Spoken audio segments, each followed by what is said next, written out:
Over our lifetimes, we've all contributed to climate change. Actions, choices, and behaviours will have led to an increase in greenhouse gas emissions.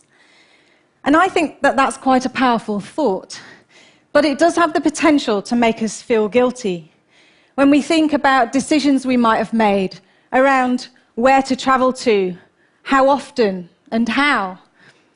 About the energy that we choose to use in our homes or in our workplaces, or quite simply the lifestyles that we lead and enjoy. But we can also turn that thought on its head and think that if we've had such a profound but a negative impact on our climate already, then we have an opportunity to influence the amount of future climate change that we will need to adapt to. So we have a choice. We can either choose to start to take climate change seriously and significantly cut and mitigate our greenhouse gas emissions, and then we will have to adapt to less of the climate change impacts in future. Alternatively, we can continue to really ignore the climate change problem. But if we do that, we are also choosing to adapt to very much more powerful climate impacts in future. And not only that, as people who live in countries with high per capita emissions, we're making that choice on behalf of others as well. But the choice that we don't have is a no climate change future. Over the last 2 decades, our government negotiators and policymakers have been coming together to discuss climate change. And they've been focused on avoiding a 2-degree centigrade warming above pre-industrial levels. That's the temperature that's associated with dangerous impacts across a range of different indicators to humans and to the environment. So 2 degrees centigrade constitutes dangerous climate change. But dangerous climate change can be subjective. So if we think about extreme weather event that might happen in some part of the world, and if that happens in a part of the world where there is good infrastructure, where there are people that are well insured and so on, then that impact can be disruptive, it can cause upset, it can cause cost. It could even cause some deaths. But if that exact same weather event happens in a part of the world where there is poor infrastructure, or where people are not well insured, or they're not having good support networks, then that same climate change impact could be devastating. It could cause a significant loss of home, but it could also cause significant amounts of death. So this is a graph of the CO2 emissions up the left-hand side from fossil fuel and industry, and time from before the Industrial Revolution out towards the present day. And what's immediately striking about this is that emissions have been growing exponentially.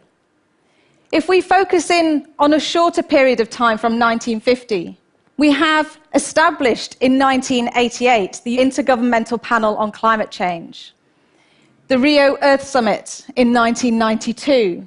Then rolling on a few years, in 2009 we had the Copenhagen Accord, where it established avoiding a 2-degree temperature rise in keeping with the science and on the basis of equity. And then in 2012, we had the Rio +20 event. And all the way through, during all of these meetings and many others as well, emissions have continued to rise. And if we focus on our historical emission trend in recent years, and we put that together with our understanding of the direction of travel in our global economy, then we are much more on track for a 4-degree centigrade global warming than we are for the 2-degree centigrade. Now let's just pause for a moment and think about this 4-degree global average temperature. Most of our planet is actually made up of the sea.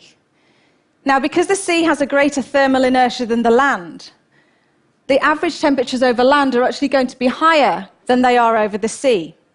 The second thing is that we as human beings don't experience global average temperatures. We experience hot days, cold days, rainy days, especially if you live in Manchester like me. So now put yourself in a city centre. Imagine somewhere in the world, Mumbai, Beijing, New York, London. It's the hottest day that you've ever experienced. There's sun beating down, there's concrete and glass all around you. Now imagine that same day, but it's 6, 8, maybe 10 to 12 degrees warmer on that day during that heat wave. That's the kind of thing we're going to experience under a 4-degree global average temperature scenario. And the problem with these extremes, and not just the temperature extremes, but also the extremes in terms of storms and other climate impacts, is our infrastructure is just not set up to deal with these sorts of events. So our roads and our rail networks have been designed to last for a long time and withstand only certain amounts of impacts in different parts of the world. And this is going to be extremely challenged. Our power stations are expected to be cooled by water at a certain temperature to remain effective and resilient. And our buildings are designed to be comfortable within a particular temperature range. And this is all going to be significantly challenged under a 4-degree type scenario. Our infrastructure has not been designed to cope with this. So if we go back also thinking about 4 degrees, it's not just the direct impacts, but also some indirect impacts. So if we take food security, for example, maize and wheat yields in some parts of the world are expected to be up to 40% lower under a 4-degree scenario.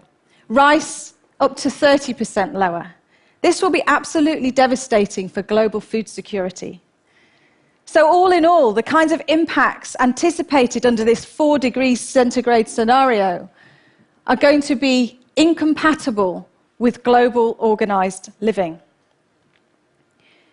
So back to our trajectories and our graphs of 4 degrees and 2 degrees.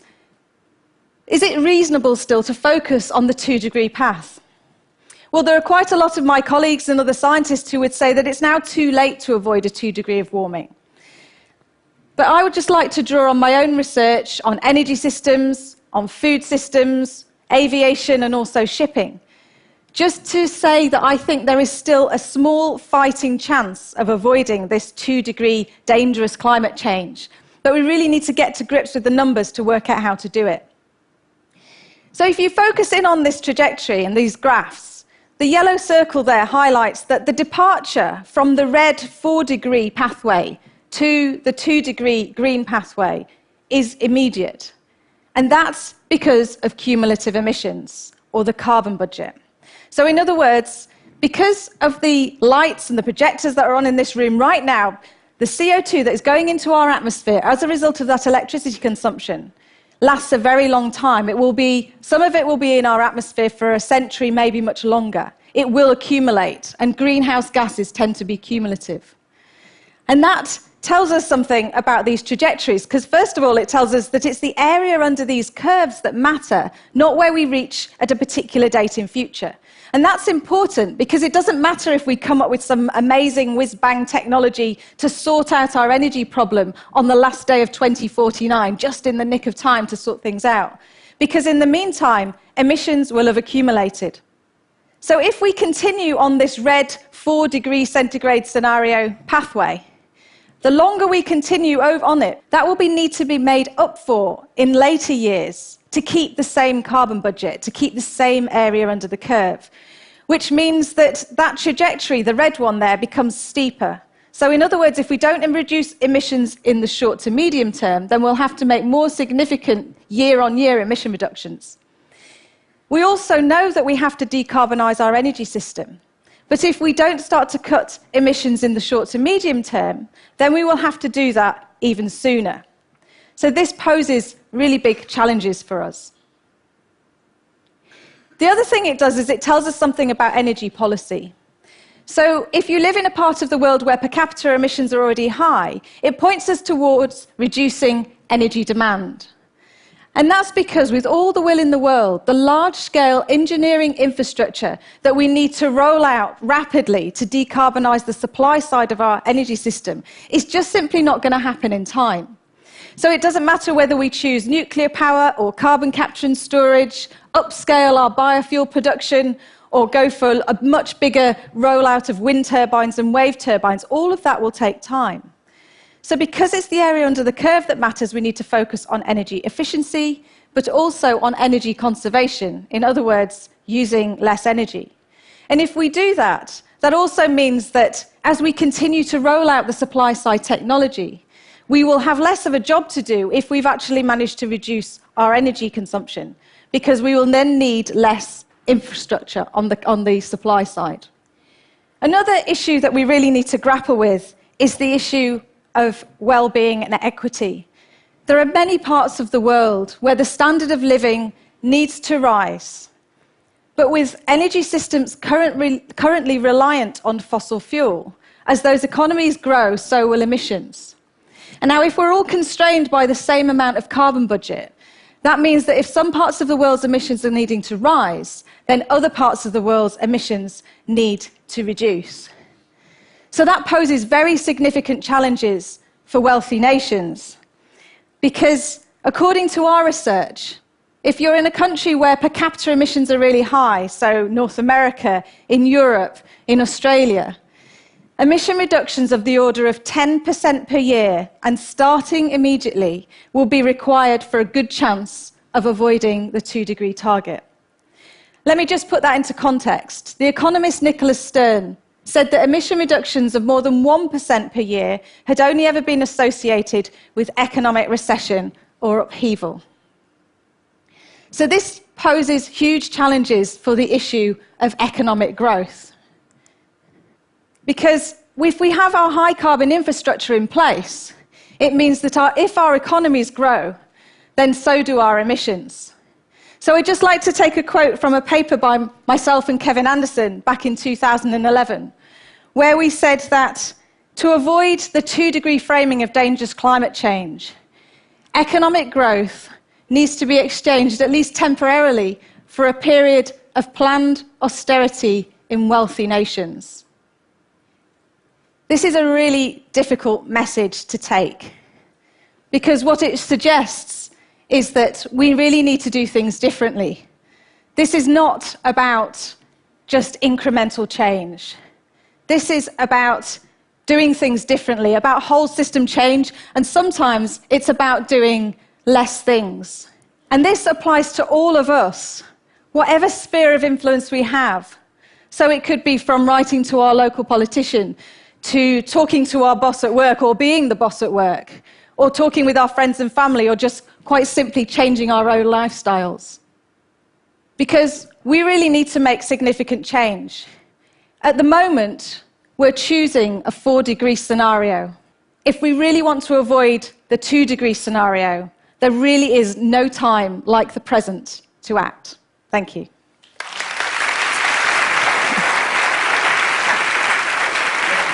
Thank you. Alice, basically what you're saying in the talk is, unless wealthy nations start cutting 10% per year the emissions now, this year, not in 2020 or 25, we are going to go straight to the 4+ degrees scenario.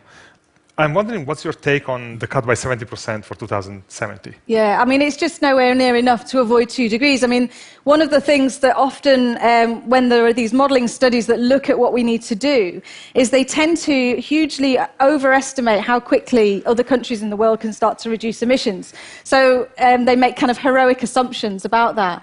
And the more we do that, because it's the cumulative emissions that matter, it's this short-term stuff that really matters. So it does make a huge difference. If a big country like China, for example, continues to grow even just for a few extra years, that will make a big difference to when we need to decarbonise. So I don't think we can even say when it will be, because it all depends on what we have to do in the short term. But I think we've just got huge scope, and we just don't pull those levers that allow us to reduce the energy demand, which is a shame. Thank you for coming to TED and sharing this data. Thank you.